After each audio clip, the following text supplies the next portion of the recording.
We're back with a bonus conversation you'll only see here on CBS News New York. So, Vickie, now I want to talk to you about marijuana. Okay. There are many shops selling cannabis products that are open all over the city without licenses. What do you think New York City should do in terms of the rollout of legal marijuana? Well, I have mixed views about that. Okay. First of all, marijuana is not the marijuana of the 1960s. Okay. So I am really not in favor of the legalization of marijuana at all. Okay. Okay, you cannot compare that to alcohol. You just can't. Because if you're driving and you're intoxicated, a police officer pulls you over, well then you get certain tests done on the spot and you're either taken in or your car is taken away.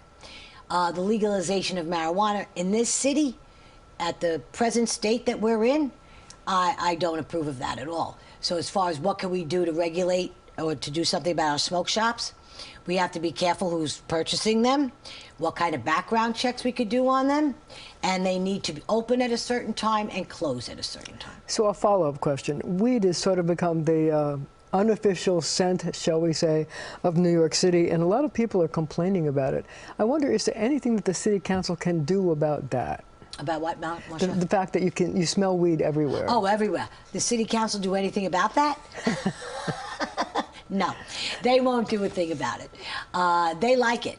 You know, they legalized, you know, you could shoot up on the streets now. We have it all over. Every neighborhood has got something. You know, we just passed something with the cleaning up of the needles in certain areas.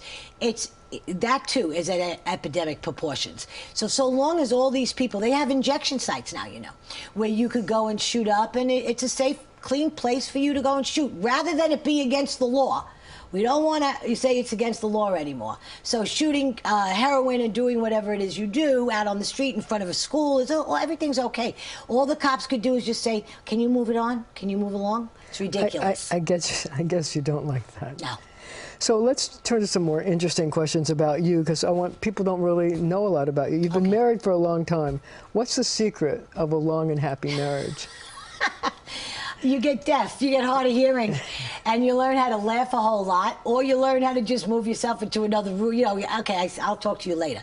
But that for me, sense of humor and really turning a deaf ear to a whole lot of stuff. It comes with training. It comes with time.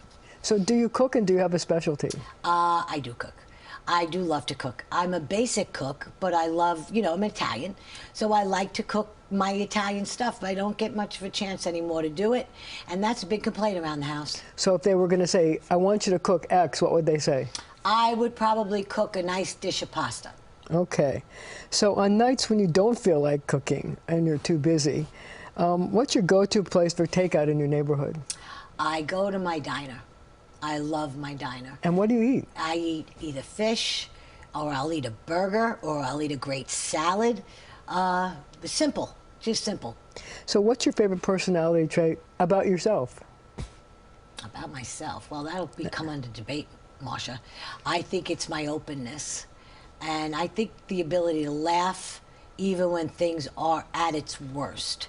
Because you always have to look at that. You always have to smile. You always have to try to laugh. So how would you describe yourself in 3 words? Oh, wow. I would say easy to get along with, but that's not 3 words. Well, you could have 3. Open-minded is 2 words.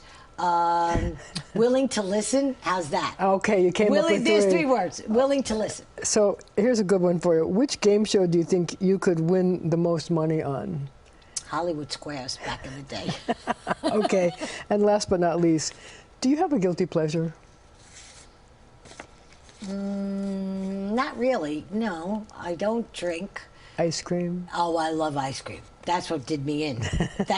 Every night during the pandemic, the biggest bowl of chocolate ice cream or coffee ice cream, yeah, one of the 2, syrup, the whole bit. Syrup, whipped cream, and the cherry on the top. That is your guilty pleasure. That is my guilty pleasure. And on that note, we're going to have to leave it there. Thank you very much for joining me. Thank you, Marsha.